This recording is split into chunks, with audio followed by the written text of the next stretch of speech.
Hello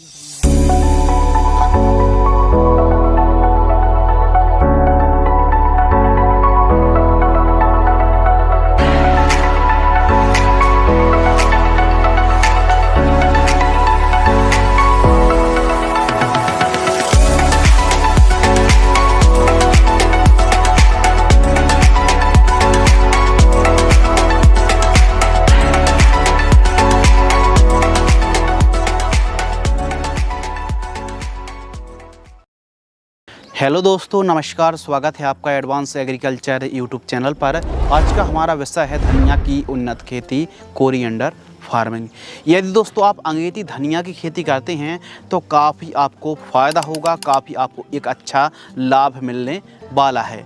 तो यदि दोस्तों आप मिड सितंबर पर यदि आप धनिया की बुआई करते हैं तो बहुत अच्छे से आपको आमदनी होने वाली है, क्योंकि जो 12 महीने आप खेती करते हैं ना, यदि आप सितंबर महीने पर खेती करेंगे उसका रेट एक अलग होगा, और 12 महीने या फिर जो गर्मियों के दिनों पर हमको रेट देखने के लिए अच्छे मिलते हैं, वह रेट यदि आप पाना चाहते हैं तो अंगेती धनिया की खेती आप कर सकते हैं। इन वैरायटी का आप चुनाव कर सकते हैं। हाइब्रिड किस्में हैं और अच्छा उत्पादन देने वाली किस्मों में से एक हैं। हाइब्रिड हैं तो इनमें जल्दी फूल नहीं आता है और लंबे समय तक आप इनसे हार्वेस्टिंग ले सकते हैं। आरके सीड्स की रॉयल ब्लीज के नाम से आती है, साइनी ब्रांड की रुचि इंपोर्ट के नाम से आती है, नामधारी सीड्स की एनएस सुरभि के नाम से आती है। इसके अलावा बॉम्बे सुपर हाइब्रिड सीड्स जो वैरायटी आती है, इसके अलावा अंकुर की कोरिएंडर नूतन के नाम से आती है, इसको आप लगा सकते हैं।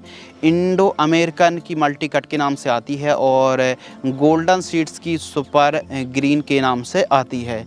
तो आरके वाली जो वैरायटी वो भी अच्छी है। गोल्डन सीड्स और इंडो अमेरिकन, इनको आप लगाकर एक अच्छा उत्पादन, इनकी जो पत्ते होते हैं ना वो काफ़ी ज़्यादा हरे भरे होते हैं, ग्रीननेस देखने के लिए मिलती है, एक अलग चमक देखने के लिए मिलती है। तो इन किस्मों को आप लगा सकते हैं। ध्यान रखिए, यह जो वैरायटी देसी नहीं है, यह हाइब्रिड किस्में हैं जो कि आप वीडियो पर देख रहे हैं। कुछ इस प्रकार इनके पत्ते होने वाले हैं। 1 एकड़ में 5 किलोग्राम से लेकर 6 किलोग्राम सीड्स की रिक्वायरमेंट पड़ने वाली है। बीज उपचार आप जरूर करें, और बीज उपचार कर सकते हैं आप ट्राइकोडर्मा से। 1 किलोग्राम बीजों को 5 ग्राम ट्राइकोडर्मा से बीज उपचार करें, 40 मिनट तक छांव में सुखाएं, उसके बाद आपको बुआई कर देनी चाहिए। यदि आपके एरिया पर सूखने की भी समस्या आती है तो आप एक काम कर सकते हैं कि 2 ट्रॉली गोबर की खाद लीजिए, 1 से 2 ट्रॉली गोबर की खाद लीजिए, हल्का सा उसमें पानी दीजिए और 1 किलोग्राम आपको ट्राइकोडर्मा जो पाउडर आता है उसको मिक्स करके 6-7 दिनों के लिए छांव में रख दीजिए। पूरा जो कॉम्बिनेशन है, या फिर जूट के जो बोरे होते हैं उससे ढक दीजिए, कोई तिरपाल है तो जिससे हल्की सी नमी बनी रहे, जिससे बैक्टीरिया जो हेल्प करने वाले जो बैक्टीरिया, जिससे माइक्रो ऑर्गेनिज्म जीवाणु उत्पन्न हो जाएं, जिससे आप जब बुआई करेंगे दोस्तों तो यह जो गोबर की खाद है ना, इसको पूरे खेत में बिखेरना है बुआई के समय। यदि सूखने की समस्या है तो ट्राइकोडर्मा आप कुछ इस प्रकार मल्टीप्लाई करके आप इस्तेमाल कर सकते हैं ट्राइकोडर्मा फंगस को। इसके अलावा दोस्तों बात करते हैं बेसल डोज। तो गोबर की खाद तो आपको प्रयोग करना ही करना है, साथ ही DAP 25 किलोग्राम और SSP 50 किलोग्राम बुआई के समय प्रयोग करना चाहिए। बुआई की जो विधि है, जो बुआई की मेथड है, आप छिटका विधि या फिर ब्रॉडकास्ट विधि से आप बुआई कर सकते हैं। बाकी आप जो अब तो सीड ड्रिल भी उपलब्ध हो गए हैं, मार्केट में आ गए हैं, तो मिनी सीड ड्रिल से भी आप बुआई कर सकते हैं। कितनी दूरी पर बुआई करनी चाहिए? तो पौधे से पौधे की दूरी 1 से 1.5 सेंटीमीटर और लाइन से लाइन की दूरी 10 से 15 सेंटीमीटर रखनी चाहिए। गर्मियों के दिनों पर आप 3 से 4 दिनों के अंतराल पर सिंचाई करें। और यदि सर्दी है, देखिए धनिया एक ऐसी फसल है जो कि कम लागत पर तैयार हो जाती है और एक अच्छा मुनाफा आप निकाल सकते हैं।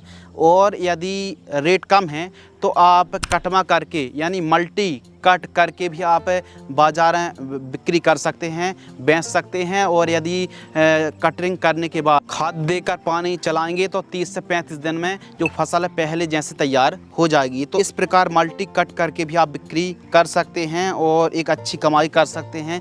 यह जो फसल है लगभग 4 महीने तक, लगभग 150 दिन तक, 4 से 5 महीने तक फूल नहीं आते हैं हाइब्रिड धनिए पर।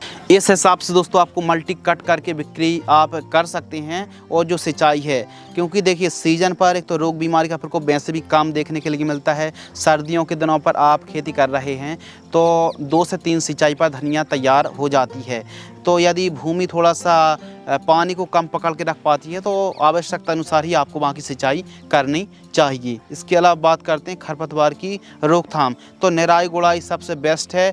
बाकी आप विप्स पर का भी स्प्रे कर सकते हैं, इससे जो खरपतवार वो कंट्रोल हो जाते हैं। स्प्रे शेड्यूल के ऊपर दोस्तों बात करते हैं तो देखिए धनिया की खेती आप कर रहे हैं, अंगेती भी खेती कर रहे हैं, यानी सर्दियों के दिनों पर आप सर्दियों के सीजन पर खेती कर रहे हैं तो ज़्यादा रोग बीमारी का प्रकोप देखने के लिए नहीं मिलता है। लेकिन फिर भी यदि कोई बीमारी आ जाती है तो इसका इलाज ये है। कौन सी समस्या आती हैं? Aphid, leaf spot, fungus, cutworm, mites, powder mildewed और सूखने की समस्या आती है। उकठा रोग, झुलसा और लौंगिया रोग आता है। पत्ते खराब होते हैं और खासकर सूखने की समस्या और माहू की समस्या यानी एफिड जैसिड की समस्या रेयर समस्याओं में से एक है। तो इसके लिए केवल एक स्प्रे की आवश्यकता है। फर्स्ट स्प्रे जब धनिया की फसल बुआई से 35 से 40 दिन के आसपास की होती है तो आइसा एग्रो की सिएप्टोन 10L टॉनिक 30 ml या फिर रैपीग्रो 30 से 40 ml, दोनों में से कोई एक, और इमीडा क्लोरपिड 70.8% EC 10 ml 15 लीटर पानी में घोल करके आपको स्प्रे करना चाहिए। ध्यान रखिए इससे बढ़वार भी अच्छी होगी और यदि रोग बीमारी का प्रकोप दिख रहा है तो ही आपको स्प्रे करना है, वरना बिना स्प्रे पर भी धनिया की जो फसल है वो तैयार हो जाती है। केवल एक खाद देने की आवश्यकता है। कब? जब हमारी धनिया की फसल 30 से 35 दिन के आसपास की होती है तो सागरिका दानेदार सीवीड 8 किलोग्राम, यूरिया और उर्वरक खाद 25 किलोग्राम, और यदि पीलापन की यदि समस्या है तो आप एक काम कर सकते हैं कि ह्यूमिक एसिड आपको लगभग जो ग्रेन्यूल्स फॉर्म वाला आता है 5 किलोग्राम मिक्स करके इन सभी को ठीक तरीके से प्रति एकड़ जड़ों के पास देकर सिंचाई करनी चाहिए। लाइफ साइकिल के ऊपर दोस्तों बात करते हैं। यदि आप धनिया की खेती करते हैं और हाइब्रिड धनिया की आप खेती करते हैं तो लगभग 90 दिन से लेकर 110 दिन 120 दिन के आसपास का समय लग जाता है। अब धनिया की आप खेती कर रहे हैं ना, तो लाइफ साइकिल हमारे हाथों पर है। यदि आपको रेट अच्छा नहीं मिल पा रहा है तो आप मल्टी कटमा करके भी आप बिक्री कर सकते हैं, पहली बात है।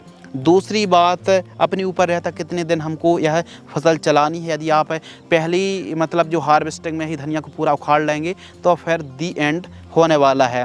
प्रथम जो हार्वेस्टिंग है 60 से 65 दिन में मतलब आप धनिया को उखाड़ सकते हैं, मार्केट में बिक्री कर सकते हैं।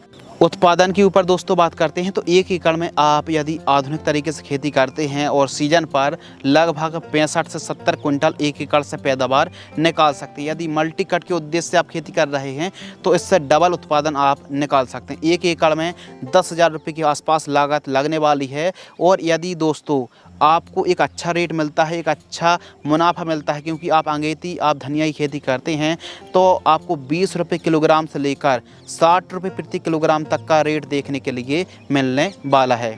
यदि आप अंगेती धनिया की खेती करते हैं तो सभी लागत को काटकर दोस्तों आप 1 एकड़ से लगभग 2.5 से 3 लाख रुपए आराम से कमाई कर सकते हैं। अब यदि बाज़ार भाव अच्छे मिलते हैं और उत्पादन अच्छा होता है, धनिया की फसल पर जो पूरा नेट प्रॉफिट है ना दोस्तों, यदि आपको बाज़ार भाव बहुत अच्छे मिलते हैं तो आमदनी बहुत ज़्यादा अच्छी होने वाली है। धनिया की खेती आप कर सकते हैं, कम लागत वाली फसल है और काफ़ी आप अच्छी कमाई भी और मोटी कमाई धनिया की फसल से कमाई कर सकते हैं। यदि आपको यह वीडियो पसंद आती है तो वीडियो को लाइक करना है, और आपकी एरिया पर कोई ऐसी वैरायटी है जो पसंद आई है और आपको नहीं मिल पा रही है तो कमेंट सेक्शन में भी आप लिख सकते हैं, या फिर आपको जो अमेज़ॉन की लिंक है या फिर कोई खाद दवाइयाँ ख़रीदनी है उसकी लिंक आपको डिस्क्रिप्शन में मिल जाएगी। वहाँ से भी आप अमेज़ॉन से भी आप जो प्रोडक्ट्स हैं खाद दवाइयाँ उनको आप बाय कर सकते हैं। तो आज की इस वीडियो के माध्यम से हमने कोरिएंडर फार्मिंग के बारे में डिटेल से संपूर्ण जानकारी साझा की। यदि आपको यह वीडियो पसंद आए तो वीडियो लाइक करें। धन्यवाद।